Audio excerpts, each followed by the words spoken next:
appointed a certain time to be born and to eventually die. And that can very well be applied in the carnal sense. But you got to remember, there's a spiritual overtone to the scriptures. And that spirit is the spirit of prophecy, if you will. Again, it says, is there not an appointed time to man upon the earth? Are not his days also like the days of an hireling?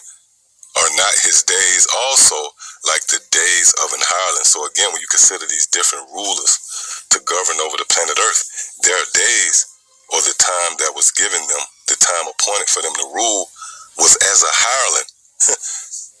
You know, when you consider a hireling, he's only paid to do a particular job, then he's discarded, pretty much. Would this apply to all the different kingdoms and empires and regimes that rose to power and eventually fell out of power? And it's no different with the so-called white man. His days or his time to rule are as a hireling. So again, he's nothing more than a prop.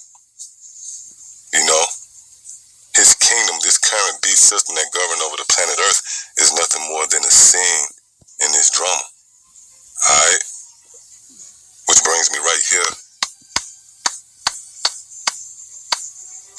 to the book of Job, the 20th chapter. And starting at the 4th verse, it says, knowest thou not this of old, since man was placed upon earth, that the triumphant of the wicked is short? That the triumphant of the wicked is short. The wicked obviously being the so-called white man. Now, when you go into this word triumphant, it pretty much translates to rejoicing or singing.